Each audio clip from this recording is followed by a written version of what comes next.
had gotten an ad from Venom that you could do your own custom Venom gear, your walkout. Oh, Venom, the fight gear. Yeah, you can order your own walkout gear, and I was this close to ordering one that said "pretty for you" and one that said "neat for me," just so we could walk out with that if we go to an event. If we our first like $100 or $150 of merch sales. I agree. I think that sounds good. Oh, I do have right. something I want you to do. Okay. You have your computer in front of you. Can you go to a website? I can. Sweet. Go to the Pretty Neat Podcast. PORN. No, sorry. That is how you spell the Pretty HUB. The Pretty Neat Podcast. .com. Go to the Pretty Neat the Pretty Neat Podcast.com. The Pretty Neat Podcast.com. What do you think about the Pretty Neat Podcast.com, Dom? Well, I am a fan of what I'm seeing to this point. Everyone out there, check out the Pretty Neat Podcast.com. It has links to all of our social media. It has links to all of the places you can download our podcast, which is fucking everywhere. So go to the Pretty Neat Podcast.com. We're even going to have some merch there pretty soon. Merch coming soon. Yeah. Should probably play that at the top. Oh shit, Dom. It's time for the Pretty Neat Podcast. Yeah. I'm very excited. Yeah. What would it take to make a fan like you listen to a man like me talk about UFC? I don't know, let's ask my friend Dom. He'll find out who won in the weekend scrum. MMA, I think you're pretty neat, but I respect your distance, get away from my feet. Ryan Hall, why'd you gotta fall in an Amanari roll right into my balls? It's the Pretty Neat Podcast with Dominic and Aaron. You don't mind this awful rap. It's bad. It might be, but that's okay, cause I spend all day talking about MMA. Okay. Calm down, try to keep your liquor down. John Jones, kill you with the ground and pound. BJ Penn, used to be the prodigy. Dom and Aaron, now we are the progeny. If you wanna go, I'll recommend a show. I suggest Anakin and Flow. It's a Pretty Neat Podcast with Dominic and Aaron. It's a Pretty Neat Podcast with Dominic and Aaron.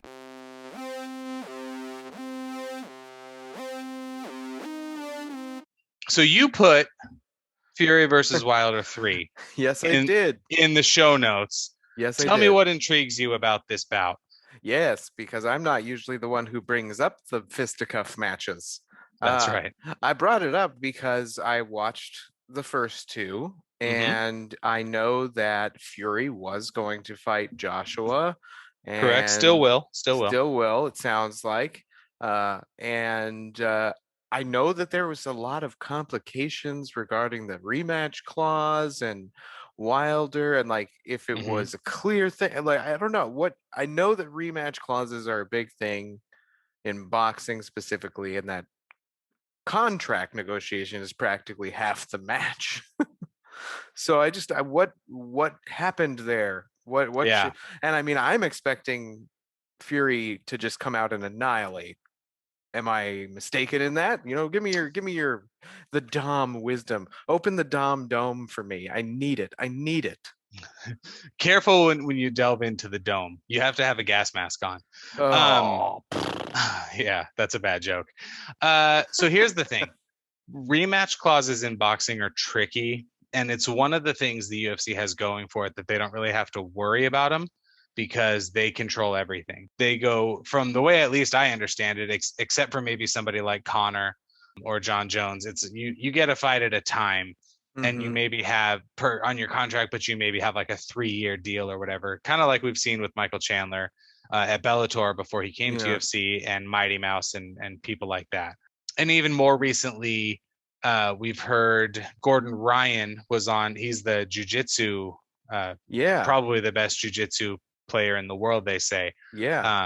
He has an exclusive, I think he was saying, MMA contract with ONE FC, but he can compete in any grappling tournament or something like that. So That makes sense. I mean, Boxing, I hear about yeah. UFC fighters competing in the Eddie Bravo Invitational and Yeah, stuff like that. absolutely. Yeah, Absolutely. that makes sense.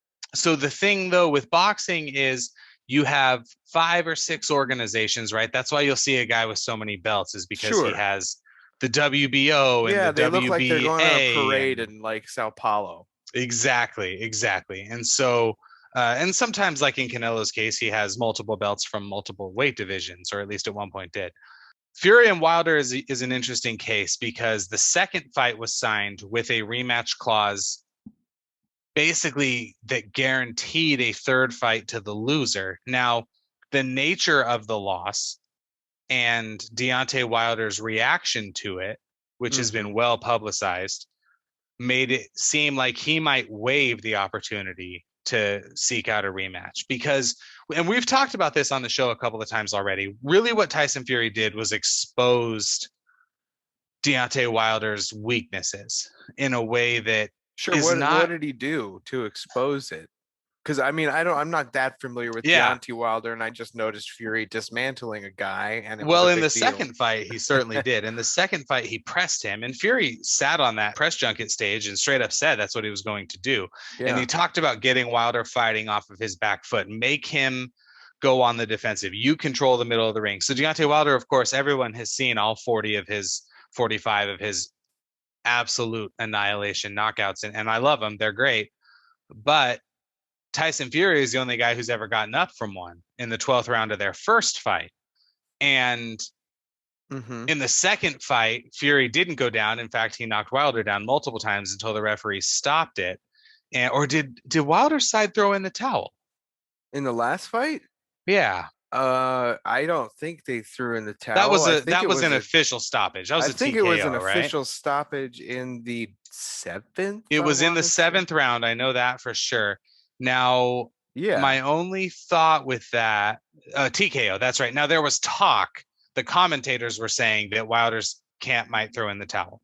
And or does TKO go as throwing in the towel? Did Wilder throw in the towel?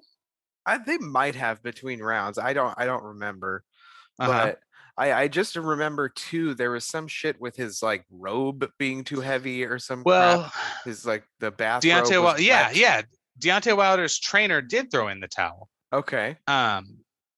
And that was the right call. You have to protect the fighter. Deontay had never been in that situation before, right? So we saw this with Mike Tyson. Sure. When he fought Buster Douglas. Yep.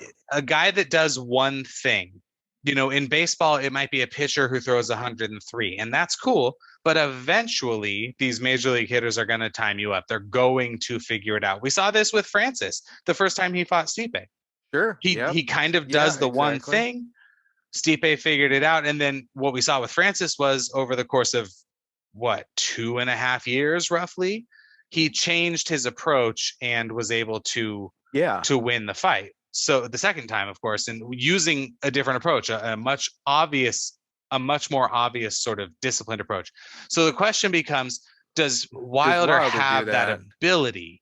It's not, will he try? The problem is, and I don't think, I'm not a boxing expert, but I don't think I'm speaking out of turn when I say that in none of his professional fights where he fought someone of note, did he really show a lot of boxing prowess? Now, some people will point to the second time he fought Luis Ortiz as him showing a little more boxing skill, maybe. If you watch him knock out Bermain Stavern, he literally like basketball Euro steps and uppercuts him because Bermain Stavern was basically dead and the referee should have stopped that even before then. So does Wilder has there been enough time, and he's not young, he's 32, 33. Has there been enough time? Does he have his camp in order enough to learn the boxing skill necessary to beat somebody as skilled as Tyson Fury? And Tyson Fury is phenomenally skilled. Now, the smart money says no, that enough time that there's no possible way. You cannot. Okay. What Tyson Fury does, what Tyson Fury's skill set is, you cannot solve that in 18 months. It's just not doable. Now, the question becomes, does he need to solve it completely with his crazy knockout power? Yeah. I don't know. I don't know either. I don't necessarily think I am curious to see. So Fury's a plus 105, which is interesting to me. This Really? though, well, okay, so hang on. This is from February of last year. Okay. Here we go. Got Opening me odds, scratching my although chin. this is from a website I don't necessarily. Okay. Okay, so according to this site that I'm not going to name because I don't know that it's legit, DraftKings has Fury at minus 360, Wilder at plus 250. That's right. Plus 105 for Fury. Put the house Okay. on that. But Yeah. okay, so and this is just from what, 3 days? Yeah, 3 days ago. So Okay. okay, So that this all makes sense to me. I'll definitely probably I'll definitely probably watch it. right. Most likely there's a probability it will be viewed by me. So that being said, is Fury, and for the MMA aficionados out there, we will talk about MMA on the Pretty Neat podcast, but we respect its distance and could talk about other things too, as to not be completely boring. So with Fury, hmm is he still under contract for fighting Joshua, or is that like voided now? Well, yeah, so that's a good question. So the way that I understood it, they might pay what they might pay Wilder what they call a step aside fee, where Wilder basically says, I'm going to relinquish my rights to a rematch and I'll take a sum of money in Yeah, place of sure. it. Sure. I think now, listen, Deontay Wilder doesn't pay me to coach him or give him business advice. But if he did, I probably would have said, listen, man, you've only had a fight like that once.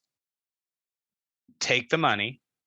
We're going to get you in there 3 or 4 times over the next 12 or 14, 16 months with guys that are going to challenge you, but that are not Tyson Fury. The problem is, and what people don't talk about anymore, although I have to say they did at the time, the first time they fought, Tyson Fury had not fought in a very long time. He was suicidal. He was north of 400 pounds. Yeah. He I did fight one or two kind of tomato can guys that were not in a position to challenge him. mm-hmm. And if I remember correctly, Tyson's dad said, "Hey, don't get in a ring with Deontay Wilder right now. Certainly, it's your best. You're skilled enough to beat him, but don't do it now." And Fury said, "Yeah, fuck that. I'm going to do it anyway." And it worked out. They called it a draw, but anybody who watched all 12 of those rounds, if you think that Wilder won 6 of them, you're nuts. Even if you Mm-hmm. give him, you could give him 2 points. You could even give him a 10-7 round, and that is still not a draw. Mm. But whatever. And then we saw how different it was. And Wilder said, "Oh, they put something in my water. They messed with his gloves." Yeah. Yeah, nobody put anything in your water, and your team, per every state that they would fight in, athletic commission's rules, a member of your team was there watching them wrap Tyson Fury's hands. So Yeah. Like they didn't mess with his gloves. I'm sorry, you walked a 40-pound suit. If that took enough out of your legs, then don't wear a 40-pound suit, Tyson Yeah. or Deontay. Like, listen, all love and respect for Deontay. Super nice guy, great father, Hey, all accolades, but I mean, come on. So probably ultimately to answer your question, Wilder Joshua won because they will fight at least twice, probably 3 times. mm-hmm. I think now gets delayed to September from August, unless Fury has a rough 12 rounds with Wilder, in Mm-hmm. which case we probably see it around Christmas time. Yeah. And I think both sides, and maybe Joshua picks up a fight in July. Yeah. I I don't think, necessarily want a full breakdown from you, but what well, you're getting one. no, I don't mean in that in general. Sorry, I didn't mean for that to come off rude. What's the competitive difference with Fury? Because I know, or with Fury Joshua. Like I know of Joshua, but would have to go back and watch Yeah. everything. You're saying, like, how do they stack up against each Yeah, other? like because I have some expectations of Fury and Wilder because I Mhm. have experience watching it. What should I expect from Fury Joshua? A much more classic, like true to style heavyweight championship fight. Oh, that's exciting. Now Anthony Joshua also has crazy knockout power, not Okay. Deontay Wilder knockout power, but nobody's ever had Deontay Wilder knockout power. So not even Mike Tyson. Does he So make up for it by landing more? Joshua? Well, no, Joshua is much more skilled top to bottom. Okay. Much more skilled top to bottom. Interesting. So it'll be And he has more than enough power. I mean, he has supreme power, but Deontay Wilder, that's just a different thing. So okay. Joshua Fury, the problem is, and I love Anthony Joshua, he's my favorite fighter. I also love Tyson Fury. Mm-hmm. Tyson Fury is 6'9". He moves around like a guy who's about 5'9", and he doesn't look like he should be able to move. He looks like he should move like Ben Rothwell does, but he's something very, very special. You can laugh at that. Yeah, go ahead. I'm sorry. I almost lost my shit with that he's just they're both supreme talents. And this is the type of fight, just I'm throwing a party, 25 people, that sort of thing. Wilder Fury, probably just me and my brother. Yeah. But Fury Joshua is, a spectacle, 120,000 people in the stands minimum, just absolute ape shit. Beauty. And so I'm so excited for that. Now, the problem, of course, is if Fury loses to Wilder, which could happen, but the heavyweight division is what makes boxing go, and it's good to see some movement in it. Yeah, I'm excited to watch. You've given me something to look forward to for the further months. Thank you. And You're thank welcome. you for acknowledging that note. You had mentioned, Fury is unstoppable at what he does. And that is how I'm going to transition to Carla Esparza at UFC Fight Night. Yeah, how about Carla versus Garbrandt, which we watched on Saturday. We did. Carla Esparza beat Rose Namajunas to take the TUF championship and become the inaugural strawweight champion. Mm-hmm. Rose is now the strawweight champion. Right. And Carla might have just nudged out a rematch with Zhang Weili, in my opinion. She might be the next one. That's almost a more compelling storyline. And Carla Esparza got a crucifix TKO. There's only been 11 in UFC history. I mean, that's a big deal. I mean, she might be boring, but if you're the best, you're the best. And you. So, okay. And were you bored? I was. Were you bored? I was not bored. I was thoroughly entertained by it. But to some people, she just lays on top of them. There was a lot of face sitting in that fight. Okay. There's the king. I thought it was hot. I thought it was hot. Okay, everybody thinks that if they are into that sort of thing. And mark this one explicit. Yes, we'll mark this one explicit. Pussy eating. Let's just say that. Now we have a reason. But Carla Esparza looked fantastic, and Yan Jianan was like top prospect. And Carla always is. She's always up there. And what was this? 2-3 or 3-4 going in? I think this was 3-4. Jan was 3, Carla was 4. Yeah. Because Joanna is 2 and Weili's 1. Yes. And champ. So so Carla was down there a little bit, but she kind of just reminded everybody, hey, I'm fucking here. And that was awesome. It was great. I look forward to seeing whatever they do with her. Well, I don't profess to know what the recipe for beating Rose is. It seems that most people say that if her head's right, you can't. I'm in that book. Yeah, I'm in that boat. What Carla just did to Jan, is that a good way to? You got to figure she tries to take her down, right? Yep, take her down, hold her down. And that's what she did the first time. That's how she beat her the first time, eventually submitting her with a rear naked choke. And I think that there's a very reasonable possibility that happens again. And I've already lost one of my first annual champion picks. That's came out of nowhere, Esparza. Well, let me ask you this: do you think Carla did not take a lot of? Yeah, that's right. Carla, come on the Pretty Neat podcast for sure. She did not take a lot of damage in that fight. Could we see this thing in July with her and Rose? 100%. Dana, make the fight week. Yeah. Dana, make the fight. Hell yeah. Dana White, come on the Pretty Neat podcast. Reaching for this. Little do people know, except for Sam Alvey, it is actually incredibly difficult to become a guest on the Pretty Neat podcast. It is an exclusive club. It is, some would say, the most exclusive club. I would argue the most exclusive club. It's like That's right. It's like Club 33 at Disney World, That's right.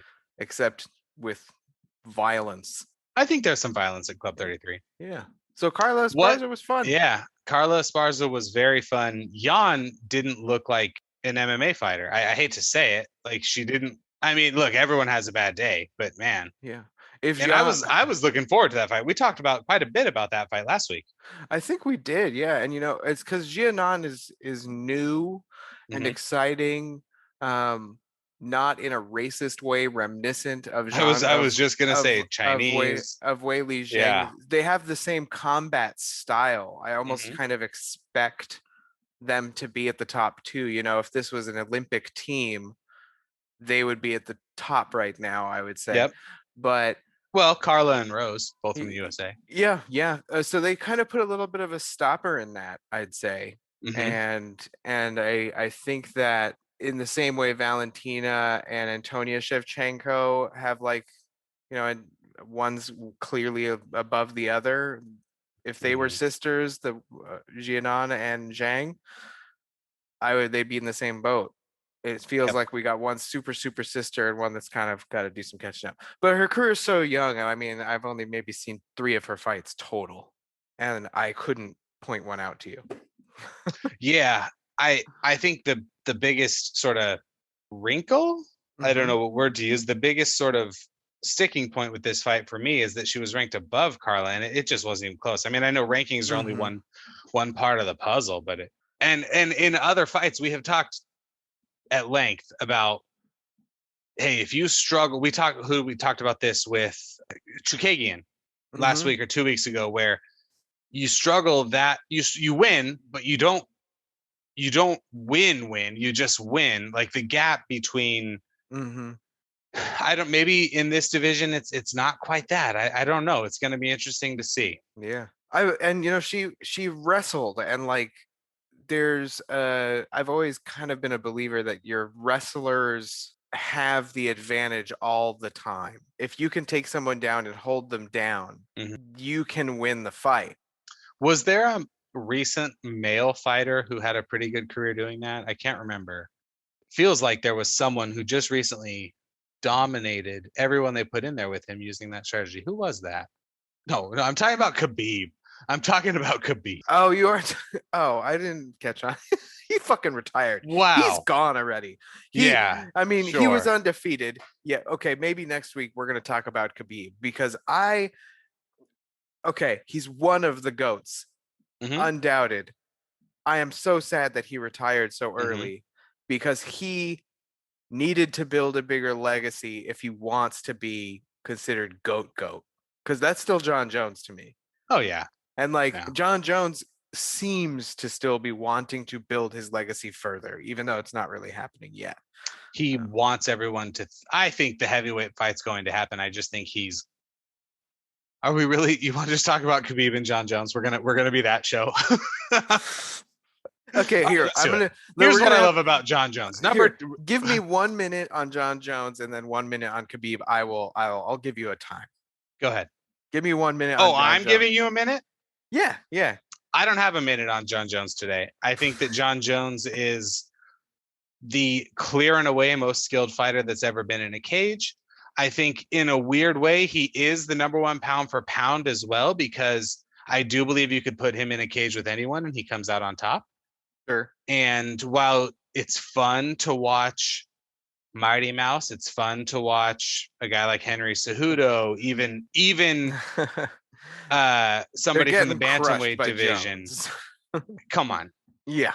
I think if they were to fight tomorrow, I think John is the favorite against Stipe or Derek Lewis or Francis, right? So sure. He absolutely. What about Fury? No, not in boxing. He in MMA, sure, but not if they're in a boxing match. Okay, that was a minute. Hey, thank you. Yeah, I mean, what else is there to say? We're not going to be that. Else to say. Hey, there's a lot of podcasts out there. This one happens to be the neatest. That's true. What other fights stood out to you? Well, there's just honestly two other than the main event, and To me, what makes America great is watching Ben Rothwell and Chris Barnett. Dude, I was sitting on my couch. I was sipping my sparkling water. We talked about fake cheese. We talked about fake cheese. I don't remember that. And I'm sorry, but if you look at Chris Barnett, you think I might be able to be a pro athlete. I might be able to be and then you look at Ben Rothwell and you're like, oh, so this is what I would have seen 15 years ago in a makeshift cage in the parking lot of Saboba Resort and Casino in Hemet, California.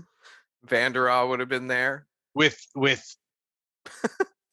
300 people, but a good chunk of which are just on their way through the parking lot, right? And just two massive men hitting each other while people watch. And frankly, if you don't love that, then frankly, this is not the podcast for you. If you watched Ben Rothwell and Chris Barnett, didn't walk away from that thinking, you know what? If you weren't immediately on Amazon looking at your size gloves so that you could just start sort of thud punching, then I'm sorry, I don't want you listening to this show. Because that is what makes America great. I want them both to have gotten Fight of the Night bonuses. Dana, give them the $75K bonus each. I don't give a fuck. You're worth $500 million or $1 billion or whatever. The UFC can afford it. Give these men the money. And then Ben Rothwell, I don't know if you caught this. And see, this is what I love. And this is why I could never be a professional fighter, because I don't have undying self-belief. He goes to the interview, I think with Paul Felder, and literally says, at my best, I can fight with anyone in this division. No, you can't. No, you can't. But do I want to watch you try? Yeah, Ben, I do. And then Chris Barnett is like, hey, say shit. Chris Barnett is like, bro, go ahead, hit me. These fights are in Vegas.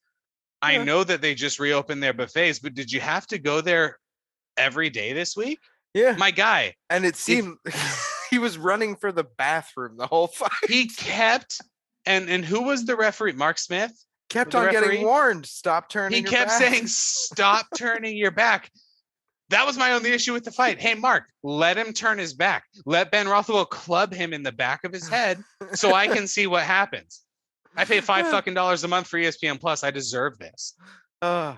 That's what stood out to me, Aaron. What stood out to you on the prelims? Let's go to the prelims. What stood out to you on the prelims? I didn't have anything on the prelims except one, which was probably the coolest fucking escape I'd ever seen. Alves. I sent you the video just in case you hadn't seen it. Oh, I saw. And wow, he got held down. You're fighting Ismagulov. You're fighting a Dagestani or a Czech or somebody from that continent. So you're going to go to the floor. He straight up spun off of his shoulders and his head back up to his feet. It was beautiful. I would suggest searching YouTube for Alves. That's with a V as in Victor, but what's pronounced as a B as in Portuguese. Type in Alves coolest escape ever or coolest escape breakdancing, and you're gonna see it for yourself because it's fucking cool. Yep. Yeah. Well, so it's interesting you call it the breakdance move. So really, I don't know if you're I don't know if you're familiar, but a black belt. There is a black belt jiu-jitsu player by the name of Gio Martinez. They call him Freakazoid. Freakazoid. Yeah. And his brother Richie, who's the boogeyman, both black belts under Master Eddie Bravo. Mm-hmm. Shout out 10th Planet Jiu-Jitsu, 10th Planet for Life. 10 come World on the Order. Pretty Neat podcast. Every single one of you. Every single one of you come on the Pretty Neat podcast. They are both former breakdancers. Oh, no shit. Yeah. And so that is also, from what I have been told, exceptionally difficult to get a belt under. So shout out Benji and Gio. Benji? Is that his name? I think so. So or something. It's something like that. Yeah, that breakdance move is way cool. Kind of right in line with with jujitsu. Yeah, And the little bit of it that I've done, there definitely is an that's element of dope. that moving on your shoulders Yeah, sort of thing. So yeah. Well, Richie, not Benji, sorry. yeah. Well, since it's something that is cool because you have to see it, Hmm. let's spend the next half an hour telling our listeners about it. That's right. No, I'm just fucking with you. Effectively, if you've ever seen a breakdancer do the move where they sort of spin on their shoulders like a top, that's what he did. And Yep. and It ultimately looked rad. he lost in a unanimous decision. So Yep. And it was a well-deserved loss. hmm You know who did not who had a well-deserved win was Jack Hermanson. Despite yeah. the first Yeah, he round, sure did. you know, I don't want to. I want to talk about the main event more than I want to talk about Hermanson. But Hermanson, that Shabazian looked great in the first round. Man, And maybe the did he first 3 minutes of the gas? first round. Did Yeah. he just gas, or is Hermanson too good on top? Probably both. Maybe a little bit of an experience thing there too. You think it's experienced? Shabazian's only 23. Yeah, and I think Hermanson's 32 Yeah, I think you're right.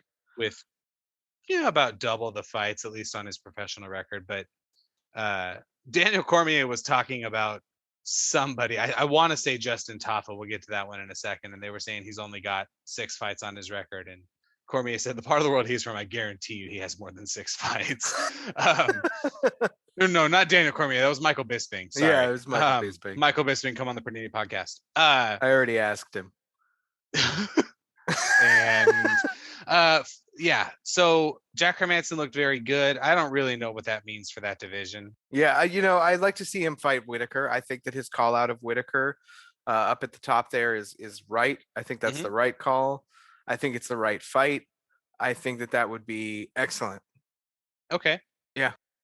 Ricardo Ramos and Bill Algio. I don't remember it. I really don't. I'll be honest, I also don't remember it. And that was a unanimous decision for Ramos. Good for you. Hey, it's there. You know what? I was a little surprised, Felicia Spencer. Yeah, she lost. Split decision. Yeah, but split decision. I you know what? Were you surprised that she lost, or were you surprised that it was a split decision loss? I don't know. I think every time I watch Felicia Spencer fight, I expect her to look better than she does. Me too.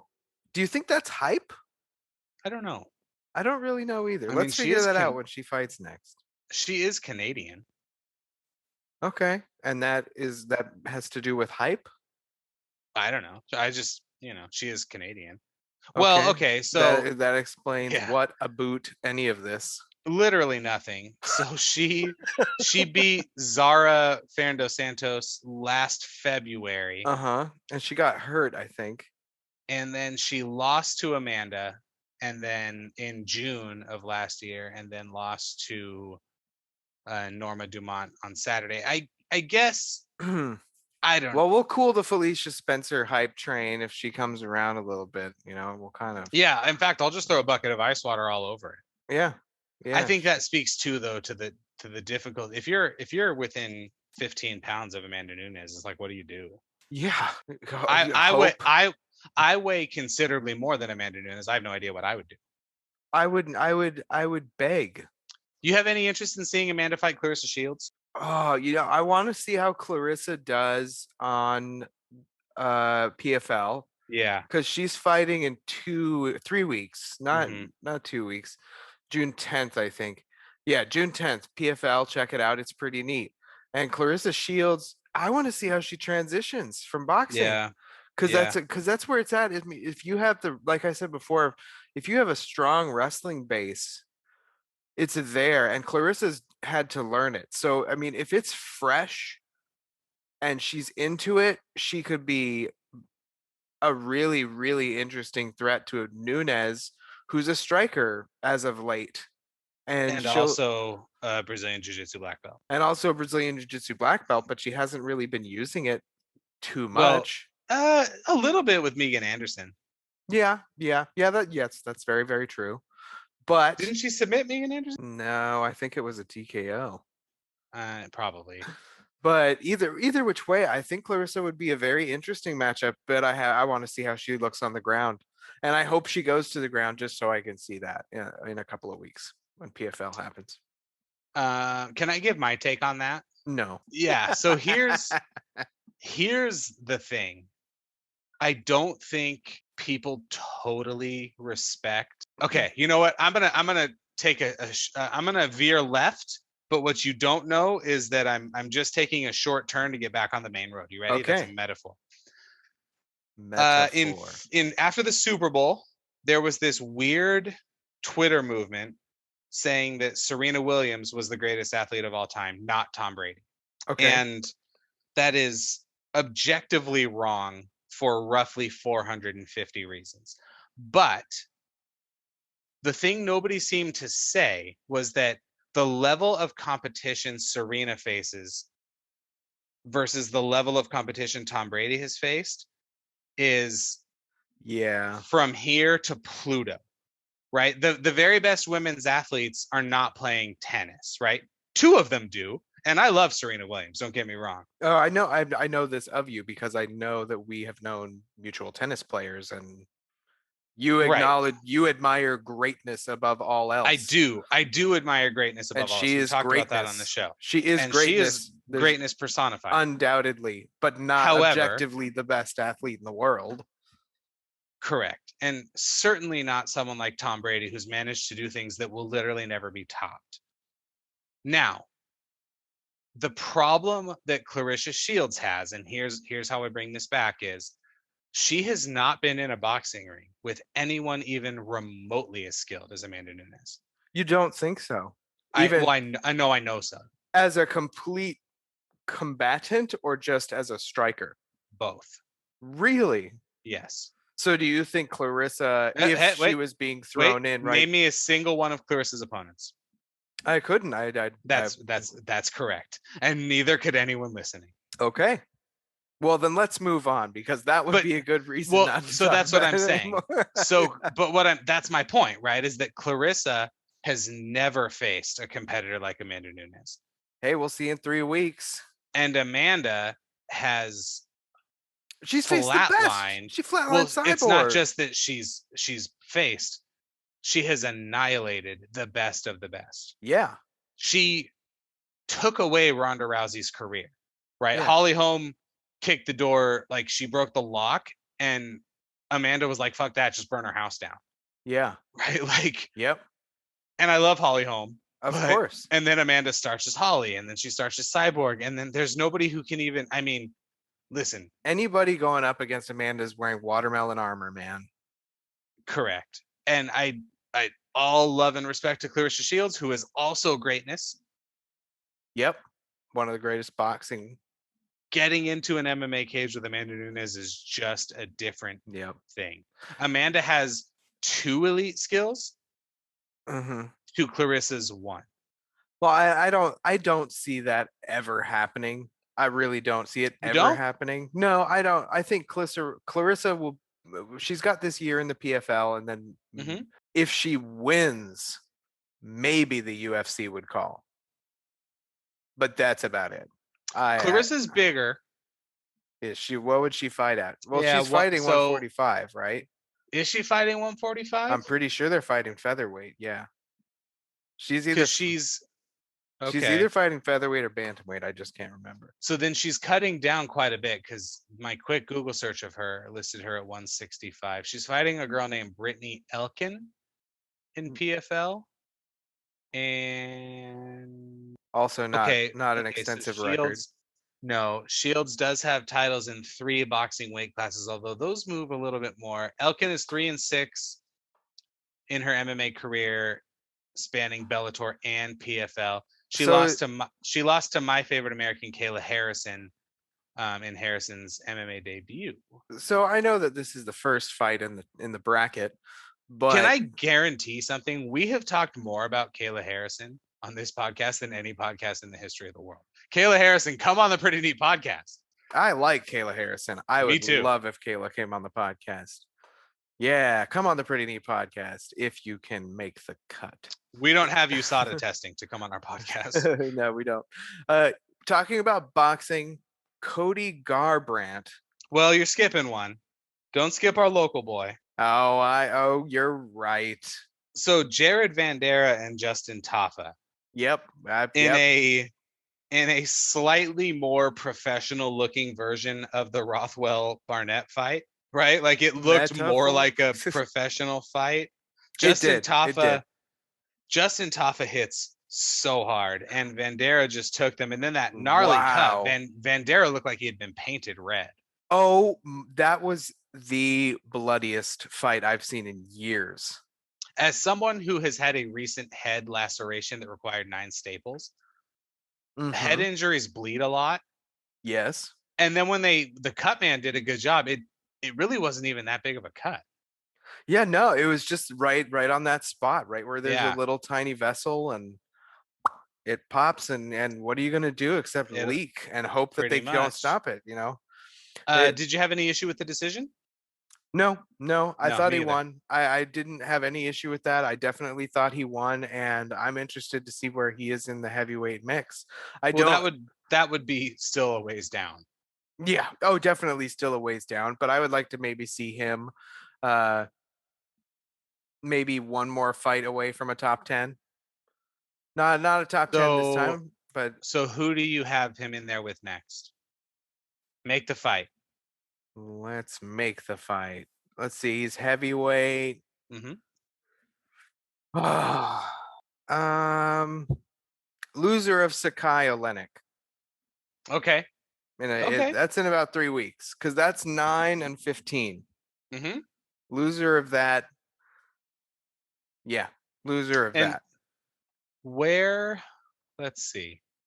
You say Sakai Olenek. All right. What about a guy like Hey, Rothwell. Rothwell just won. Put him in there with may, Rothwell. maybe a guy like Rothwell? We'll No, I'm watch two trying. great white apes throw each other at each other. I'm trying to see. So, according to rankingmma.com, Bandera is 32nd In heavyweight or overall? in heavyweight. Could you put him in there with an Alexander Gustafsson, who is 29th right now on this website? At heavyweight? Yes. Yes, I do. I Can do you think put him that. in there with? So you're not going to put him in there with Walt Harris. You're not going to put him in there with No, Rosenstrike or Volkov or Cyril Gahn or Curtis Blades. no. That's why I like So Sakai Olenek. yeah, Because yeah. it's either gonna be another young gun who's skidding in Sakai, or it's gonna be Olenek who's the experienced older guy Are you trying saying? to How do bounce you back. say Sakai's last name? Spivak. Oh, I don't know. It looks like Spivak. Spivak. I think Spivak. it's Spivak. So he beat Jared Vandera in his last fight. Oh well, then what the fuck am I talking? I just looked at the list. I'm No, yeah, sorry. yeah. I think it's legit. I think Okay, well then I would say Olenek. Olenek. I'm not familiar with Tom Aspinall. I would be Tom Aspinall would be good too. He's exciting. Uh, gets hit in the head a lot, so I'd be Mhm. fine with watching Vandera hit somebody in the head a lot. Maybe, yeah, maybe a guy like Jake. Well, he's got a fight coming up in June. Yeah, Yeah, I think there's some interesting matchups you could make there as he tries to sort of climb his way yeah, towards the top 10. I don't think even at 32nd yeah, he's that far out of the top 15. yeah. He looked better against Justin Taffa than frankly Ben Rothwell did against Chris Barnett. And Chris Barnett is not even. Yeah, I would love to see. And hey, I would maybe even like to see Ben Rothwell with him. That would be fun. That's Good time. that's a matchup of a hey, you stole my face because they are twins. All right, I let's do it. agree. Main event. Hey, it didn't end how either of us thought it would. Did And not. I don't really think it ended how either of us wanted it to either, It did not. but a lot of implications, I think. Hmm. A lot of implications. You are an unabashed Cody Garbrandt fan, if you have I am. said specifically word for word. Yep. What are your thoughts on seeing him not come back? If I look for the positives, The fifth round. the 5th round, but also there were several moments really from the 1st round where Cody almost did the Cody Garbrandt kind of get out of control and get knocked out thing, and then Thank didn't. you. Thank you. You caught that too? I absolutely caught that. He showed a lot more composure than we had seen in from him recently. Uh-huh. A Soon South fight, not Yeah. before that one. He did not need to lose, but he needed to do that. He didn't need to win. He said yes, but he needed to show some growth. I think if they do that fight 10 times, I think they go 5-5 because Cody was this close a couple of times to I mean, and I was really ready for the Rob Font brought a jab to a hand grenade fight. And Rob Font, I know it was either Paul Felder or Bisping called it out. Like if you don't think the jab is valuable, watch Rob Font. Watch this fight. And he's right. And every good boxer, every great boxer has just a killer jab. Dan Henderson made a whole career. The jab set up the H-bomb. That's how he did it. Yeah. Right. Yeah. Tap, tap. But well, hey, I called the fight. I predicted the fight would go to Font by second round KO through a head kick hidden behind his jab. And he only threw that twice. And connected on one of them though. And it was connected on one and it was in the second. And I was getting ready to do a big old victory dance in your general direction. But I'm a Cody fan too. And I was happy to see the restraint that he put when he started to lose it, but he hasn't learned when to let go of the restraint offensively yet. And I don't know if I'm necessarily saying let go of the restraint entirely. He just hasn't corralled it offensively. He certainly looks like he has defensively. Yes. And I agree. And I think there's an evolution of fighting. Cody doesn't have that many professional fights, but he's 12-4 now. Yeah. Maybe he had semi-pro but he doesn't have that many UFC fights to his career. So he's relatively inexperienced in that sense. Now, of course, if he flatlines Rob Font, then we're having a discussion about him getting a title shot, and I think rightfully so. Do you think this means so we're seeing the evolution of Cody Garbrandt, and I would be very surprised if we don't see in his next fight a much more complete performance from him, where he sort of matches the patience with the sort of freak power we know he has. Do you think though that Rob Font is in line for a title shot? Winner of Sandhagen Dillashaw. You think that's who Font gets next? Yep, I think he gets winner of Sandhagen Dillashaw. Backup for Piotr Jan and Aljo. That would be a great pizza delivery guy to the champion in a few years. In a different weight class, you're saying? No, that's the same weight class. They're 135. Oh yeah, you're right. Yeah. Yep. Or Dominic Cruz. I could see him take on Dominic Cruz also. Nah. But even still, I even think Cody and Cruz 2 would be more exciting. I would like to see Garbrandt and Cruz fight again. Sure. I think that's a good fight for him. Yeah. But man, I didn't enjoy watching it. I enjoyed watching the jab and the exciting parts were exciting, but it was like watching Cody was like he was on a leash. It was a little bit. Yeah. This is not it's a tough comparison, but I'm going to make it. Have we seen Cody win not by knockout? He beat Cruz by decision. But Cruz though, he won because the hits he landed were so much more damaging. He was gunning for the knockout the whole time while able to play the dancing game with Cruz. But that's how Cody wins though, and that's what makes him so special in bantamweight, because that doesn't really exist that much. But now Font knocked out Moraes and really put it on Cody, but Cody didn't seem like he was in danger of being put away. No, particularly. So I still think the head kick. I have really high hopes for both, and I see a rematch in the future. I do think that when that rematch happens, it's for a belt. Cody and Cruz. Cody and Font again. I'm sorry. Oh yeah, maybe. Yeah, because there's wiggle room up there at the top. I do think Well, so. there is, and it's kind of a fun division. Sterling and Jan and Sandhagen and Font and Garbrandt. Of course, Dillashaw's in there too. We'll see. I mean, I know TJ's your favorite fighter. We'll see how he comes back from his ordeal. EPO is just my favorite drug. Yeah, sure. Kind of something of a drop off the cliff after that. Aldo, Moraes, Frankie Edgar, Pedro Munoz. Yep. I don't know. Yeah. It's going to be fun, but it's going to be a while because there's no UFC next week.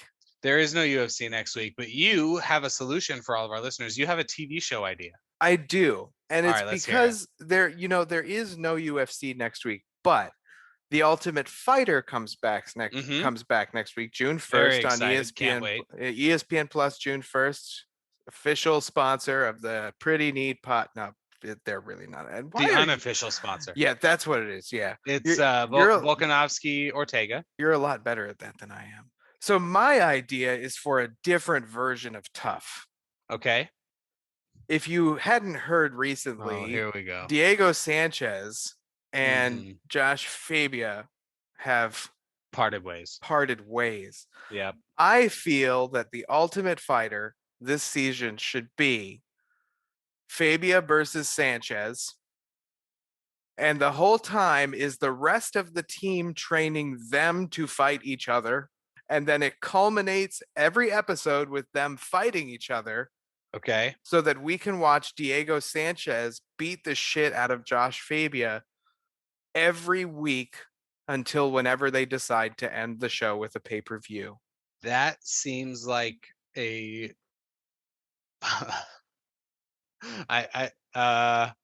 so am I the TV executive? Do I work for ESPN Plus and you're pitching me this?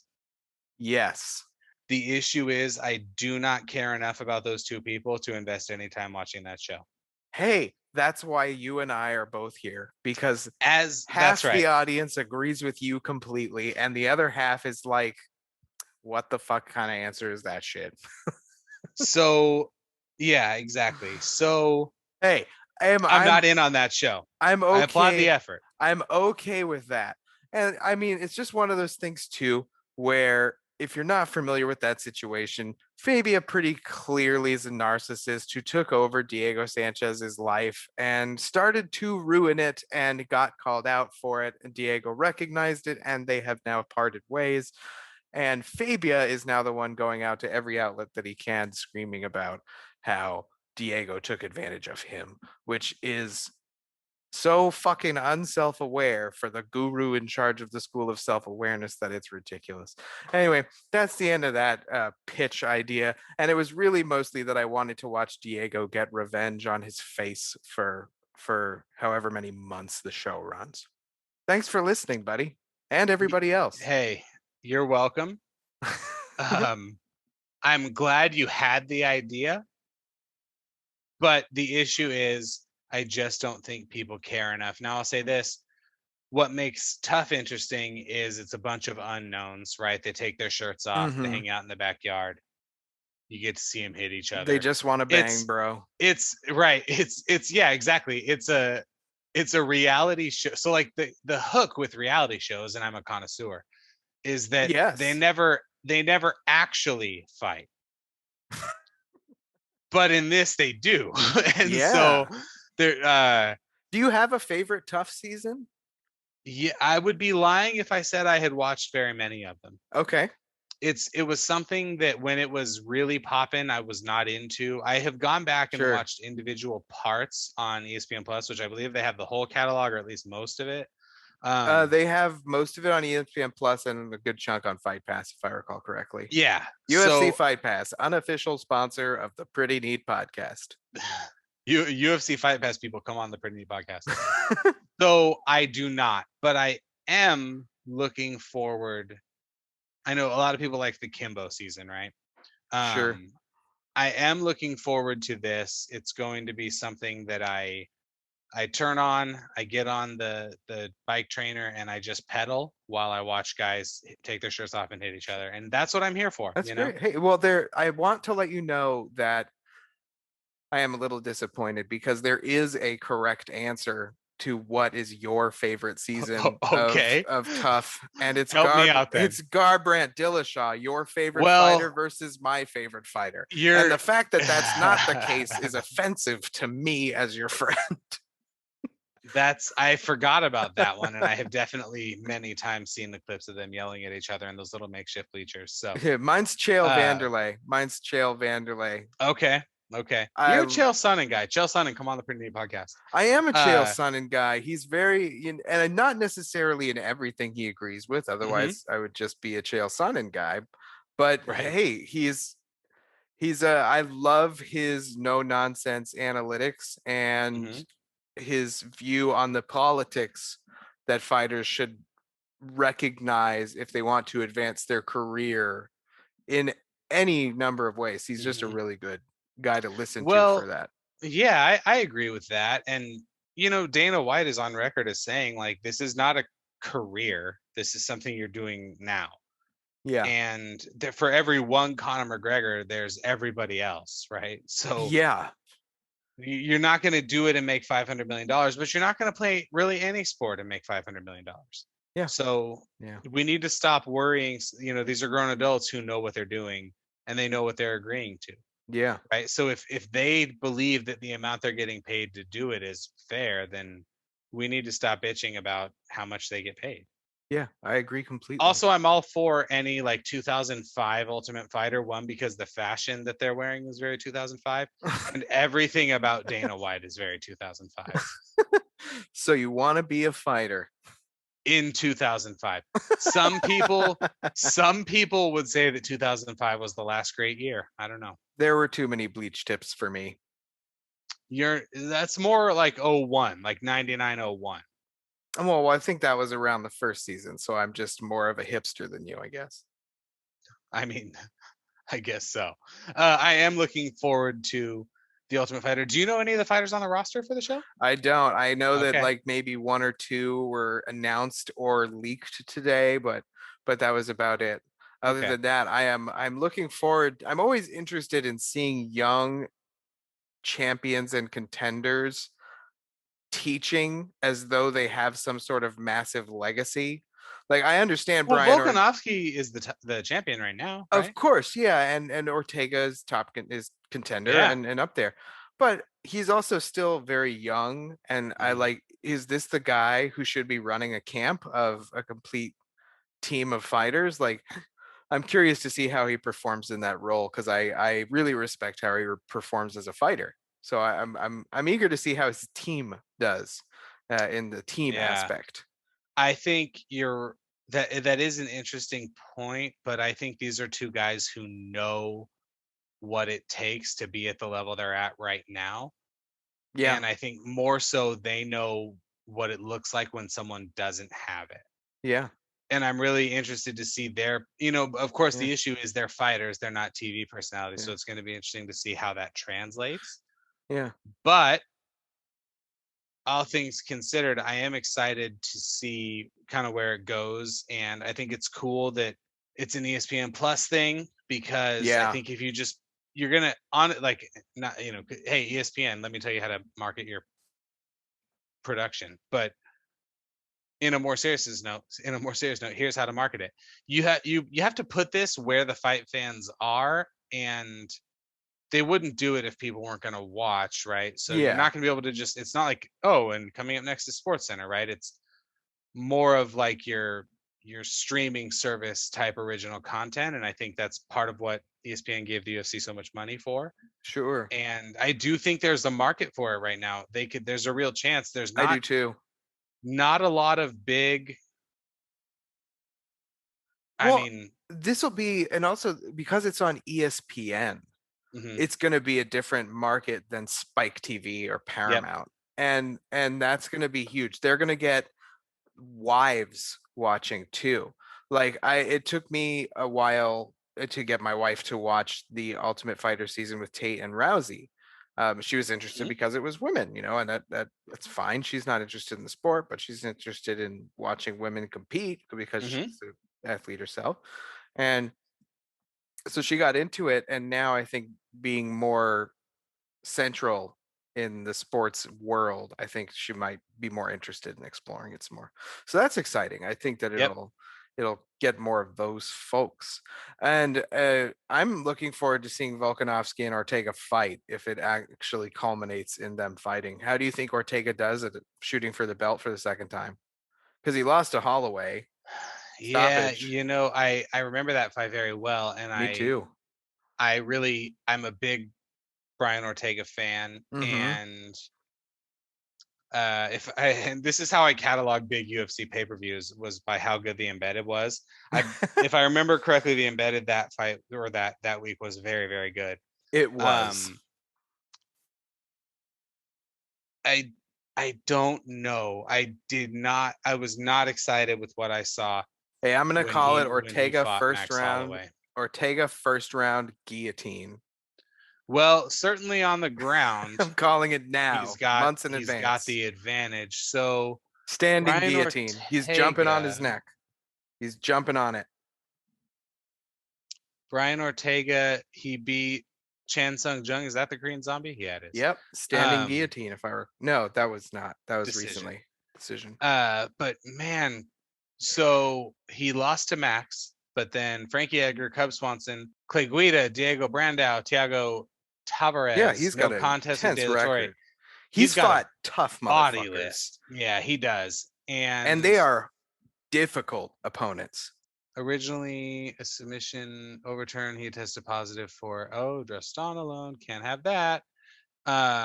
3 straight performance of the night bonus, 4 straight, excuse me. Well, Max Holloway anyway. Yeah, Um, still counts.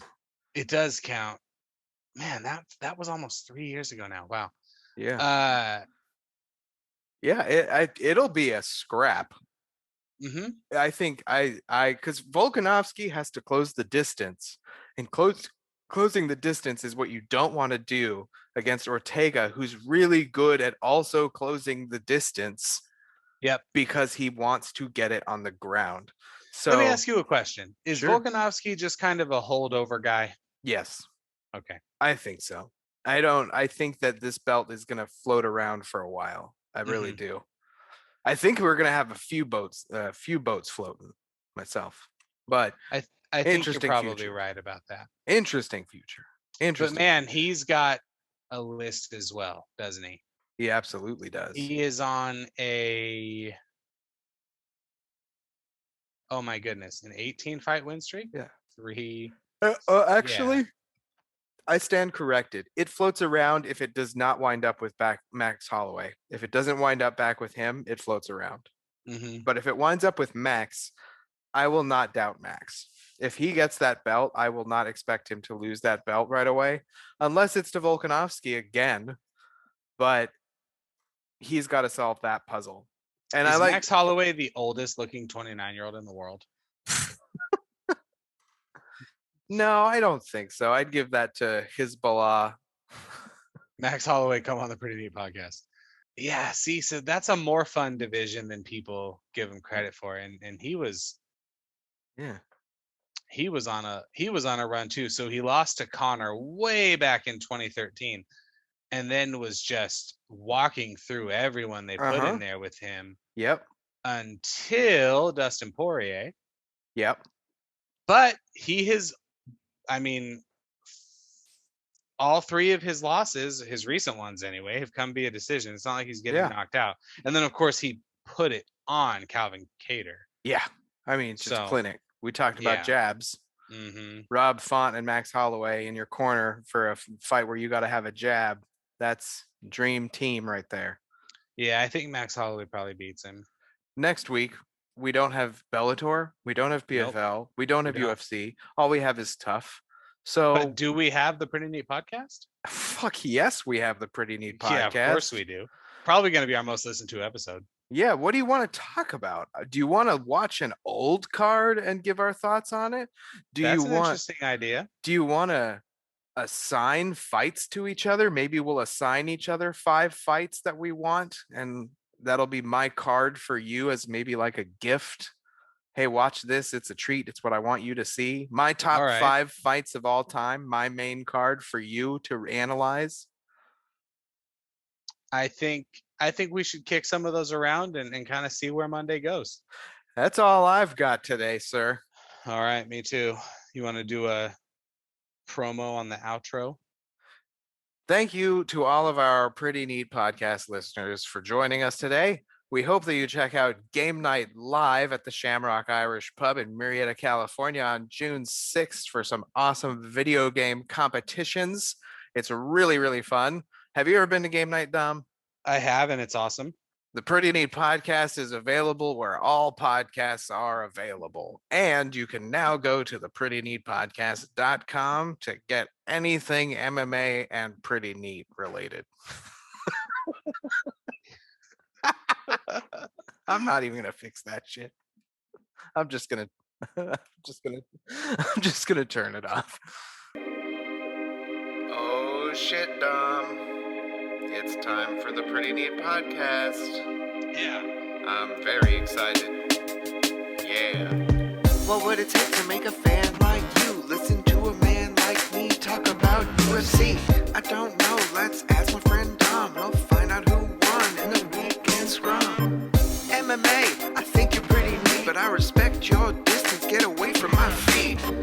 Ryan Hall, why'd you gotta fall in an Amanari roll right into my balls? It's the Pretty Neat podcast with Dominic and Aaron. Yeah.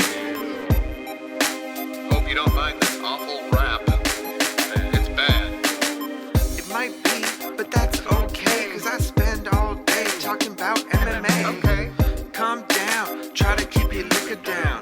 John Jones, kill you with the ground and pound. BJ Penn used to be the prodigy. Dom and Aaron, now we are the progeny. If you wanna go, I'll recommend a show. I suggest